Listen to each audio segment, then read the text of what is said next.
સ્વતંત્ર દિવસે હું કાવઠિયા સમર્થ આપ સૌની સમક્ષ વિજ્ઞાન ને ટેકનોલોજી વિશે થોડું કહેવા માંગુ છું, તો આપ સૌ शांति સાંભળજો। प्रकृति के प्रति मन में सम्मान और हृदय में प्रेम है तो विज्ञान पूरी मानव जात के लिए एक सुंदर उपहार है। तो विज्ञान पूरी मानव जात के लिए एक सुंदर उपहार है। विज्ञान જ્યારે વ્યવહારમાં પ્રયોજાય છે ત્યારે તે ટેકનોલોજીનું સ્વરૂપ ધારણ કરી લે છે। તે દરમિયાન કેટલાક તબક્કાઓમાંથી પસાર થાય છે। વિજ્ઞાનના સિદ્ધાંતોને આધારે ઉદ્યોગોની ભૂમિકા તૈયાર થાય છે। તેમાં જે વિકાસ અને સંશોધન કરવું હોય તેમાં જે ટેકનોલોજીનો ઉપયોગ થાય તે ટેકનોલોજીનો વિકાસ થાય છે।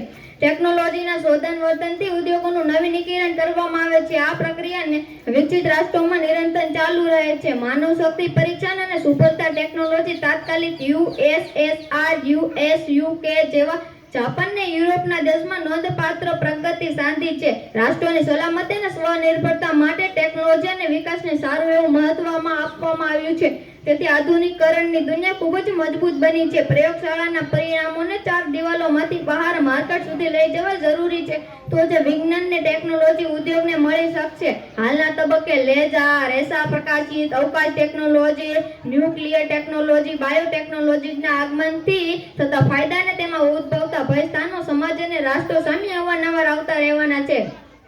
ઘણી નવી ટેકનોલોજી એવી હોય છે જેમાં માનવના જીવનમાં ઘણી સમસ્યાઓ હલ થાય છે, તો કેટલીક નવી ટેકનોલોજીના કારણે થતી નુકસાની પણ છે, જેમ કે ન્યુક્લિયર ટેકનોલોજી। તેમાં તથા માનવો સર્જિતના જીવનમાં ઉર્જાનું સર્જન કરી શકે છે, તો બીજી બાજુ બોમ્બ, પરમાણુ વિસ્ફોટ દ્વારા વિનાશ પણ નોતરી શકે છે। અવકાશ ટેકનોલોજીએ તો આખી દુનિયાને સાંકળી કરી દીધી છે। પૃથ્વીના પેટાળમાંથી પણ સંશોધન કરી શકાય છે અને હવામાન અને મોસમી પવનની પણ આગાહી આપી શકાય છે। હવે અર્ધવાહકો, કોમ્પ્યુટર, કૃત્રિમ બુદ્ધિ, દ્રવ્ય ટેકનોલોજીના આગમનથી થતા ફાયદા અને વિજ્ઞાન અને ટેકનોલોજી એટલે કે આર અને ડી ની અનુકૂળતા વધવાથી ભાવિ ટેકનોલોજીનો વર્ણો કેવો થશે તેની આગાહી કરી શકાય, સંભવિત બનતી જાય છે, પરિણામે તેની આગાહી કરી શકાય છે।